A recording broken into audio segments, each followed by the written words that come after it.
Long time no see. Hello everyone.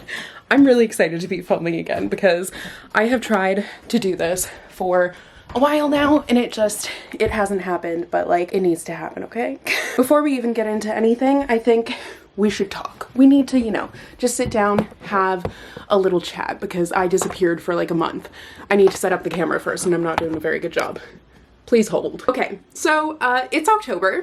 I haven't talked to you guys since August and I apologize for that, but a few things. If you follow me on Instagram, then you already know I went away at the beginning of September and I ended up getting very, very sick. I ended up coming home and testing positive for COVID like right when I got home, and this would be my second time having it, but like holy crap, the second time absolutely hit me like a ton of bricks, and it was really hard to do anything because I was so fatigued all the time. I had no energy and it was just like, I don't remember ever being that sick before in my life, so that was really unfortunate. But yeah, since then I have been like racing to try and catch up with everything because obviously that kind of put me behind with my regular schedule. So I've been struggling and it's so unfortunate because as you guys know, like I was doing so well with posting videos. I was having so much fun with it. And then when I ended up getting sick, it just kind of like totally threw me off my game. I was like the happiest that I can remember being in a long time. And then I kind of ended up backpedaling a little bit because I was like, shit, like I feel like crap. And a lot of the time when I was sick, I just would sit there and like cry because I felt so horrible.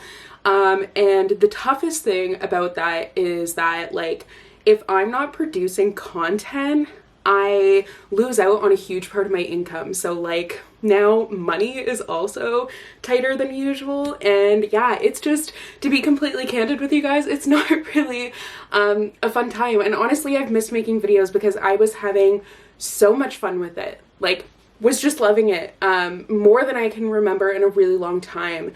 And I actually have a couple that are pre-filmed and I just don't know like when to post them or anything now because like it's October and I go in the pool in those videos. It just seems silly. I don't know. I'm overthinking it, but yeah, it's kind of been just like a whole journey to turn on this camera again, and we're back. I am going to get back to a consistent schedule. Like I'm hoping in the next couple of weeks because honestly, I haven't had the chance or like the energy to just sit down and kind of make my schedule like I would normally do like before the start of a month. But I'm hoping to do that today, honestly. But I also really wanted to just get something up for you guys because I hate the fact that I just like disappeared for a month. But I wasn't expecting to be that sick and to be gone for that long, you know? So yeah, it was a whole mess. But now that it's October, like I have so many books that I'm really excited to read. It's kind of like, you know, spooky reading season, as spooky as I will really get. And I still, beside me, have all of these freaking books that I have been talking about hauling for a very long time, and honestly the pile has gotten even bigger. I think I'm going to maybe try and like film this book haul today too, or these book hauls, because there's no way these are all going in one. Like this is the culmination of the entire year, by the way. This is not like I just bought all of these. This is the whole year, so it is a lot, but it's also not as short of a period of time as like it might seem. But today I want to talk about the books that I am hoping to read in October, and I am very excited to get back into reading because when I was sick I did no reading, and that's like the most unfortunate thing because usually when you're sick, you know, it's like, okay, this sucks, but I can at least get like caught up on reading, kind of just relax and sit there. And that was absolutely not the case for me. I had no energy to read and no will to read. So I literally just sat there and watched like all of the seasons of Bake Off again. And that's all that I did. So that was a time, but that is now in the past. And now I'm going to get back into it. I'm so excited. I need to find time for it. It's going to happen. Now I haven't actually like pulled the books yet that I want to talk about in today's video, so I'm gonna do that now. Okay, I've got my pile of spooky season reads here. It is a little mix of everything and it's actually quite a large pile, and surely I'm forgetting some and some I have missed on my shelves, but the point is this is a place for me to start. But the first book that I have here is The Weight of Blood by Tiffany D. Jackson. I'm a huge Tiffany D. Jackson fan. I've read 2 of her books, I believe. She also has a wiener dog too, so like very near and dear to my heart. But this one I believe is kind of like a Carrie retelling sort of vibe, and I'm just very excited for it. It kind of is reminding me of this newer book, which is The Black Queen by Jumada Emil. And this one, it's just because like on the cover it says everyone loved her and homecoming killed her, so kind of getting the same vibes here. But that seems really perfect for around this time of year, obviously. Some kind of like scary sort of thriller thing, and scary, like take it with a grain of salt because I am an absolute baby. I also have Kingdom of the Feared by Carrie Maniscalco. This is I think it's the final book. I'm not 100% sure, but I believe it's the conclusion for the Kingdom of the Wicked series. And I think this is book number 4. Is it 3 or 4? Oh no, it's number 3. I apparently know absolutely nothing, but these are absolutely perfect for fall. They like deal with demons, spooky, and they are also like top-notch romance. It is just so good, like enemies to lovers kind of sort of thing. I just really enjoy the romance in here, and Carrie Maniscalco writes really great romances for this time of year. It's like totally up my alley. Next is Venko by Cherie Dimaline. I actually have 2 books by this author. Oh, here it is. I also have Funeral Songs for Dying Girls by Cherie Dimaline. So this one is an adult book and this one is YA. This one is about a coven, and I know it's like a witchy sort of read, so I have quite a few of those here that I would like to get to. I always seem to kind of save them for around this time of year. And then Funeral Songs for Dying Girls, I'm not entirely sure. I think it's like a sort of ghosty YA romance, and that seems very, very interesting. So both of these seem like they have the perfect vibe for this time of year.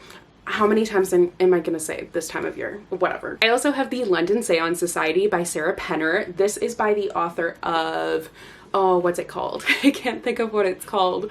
I still have such bad brain fog and it's been so long, but like my brain doesn't work anymore. Maybe I need to just accept that I'm stupid now.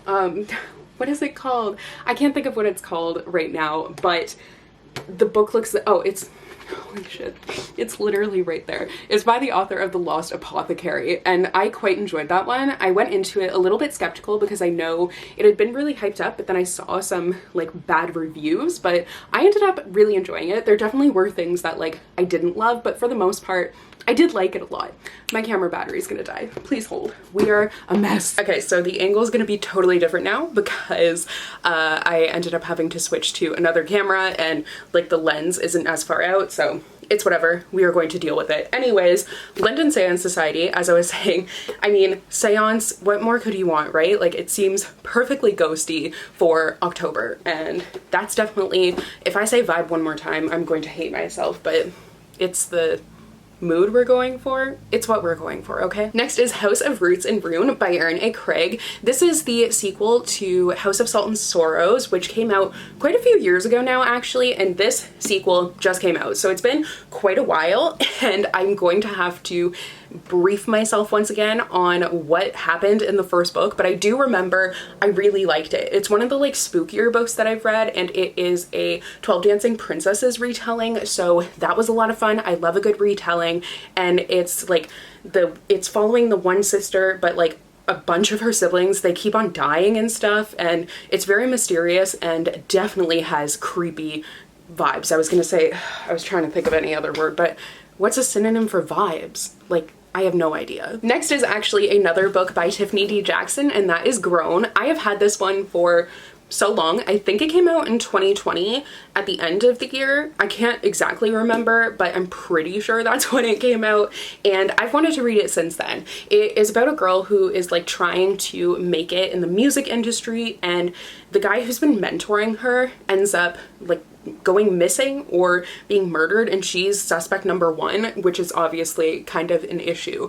And I just feel like Tiffany D. Jackson books always keep me guessing. I never quite know who to trust or what's happening, so I'm eager for more of that. Next is another book that I've had for a very long time, and that is Jane Steele by Lindsay Fay. This is an adult retelling of Jane Eyre. I think it's Jane Eyre. Yes, it is Jane Eyre. I wasn't sure if it was Jane Eyre or just like a Jane Austen sort of vibe, because I kind of get that mixed up, if that makes any sense, but it is a serial killer as Jane Eyre, like that sort of retelling, so that seems very fascinating. The last few books that I have here, I feel like I have so many, but I have The Very Irregular Society of Witches by Sangu Mandana. This came up so much in my like Bookmas video about everyone's favorite books of the year, and this one, people were recommending it to me constantly. Like I did a video as well where I asked you guys what book you would buy me for Christmas, basically like what book would you recommend that I read, what book would you want me to read, and this one was either number one or it was one of the number ones, and it was never on my radar until someone described it as being kind of like The House in the Cerulean Sea but with witches, so that sort of like cute cozy vibe. So I feel like this one I will for sure be getting to this month. Next is Vera Wong's Advice for Murder. No, I keep saying Vera Wang, so I'm having a real struggle right now. Next is Vera Wong's Unsolicited Advice for Murderers by Jessie Q. Sutanto. This is by the author of Dial A for Aunties, and I love Dial A for Aunties. The sequel I didn't like as much, and now I think there's a third coming out. I don't know if I'll read that one, we'll have to see, but I am excited for something new by this author because they just have such a like distinct writing style. It's a lot of fun, super enjoyable, and I actually earlier this year read a YA book by them and I really enjoyed that, so I want to read more, obviously. And the last book that I have here is Delicious Monsters by Lascelle Sambury. This is supposed to be, I forget what it was supposed to be like. I know it's definitely like a haunted house story. It's set in Toronto actually, which is really interesting, and the main character sees dead people, so I mean, what more could you want for October? So those are all the books that I am wanting to read this month.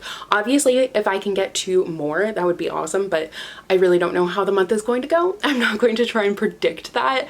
There have been a lot of changes in my life recently, a lot of like big things that were unexpected. Basically, I got COVID and then everything ended up changing, and like at work it ended up just being, wow, I have so much more work than I was expecting to.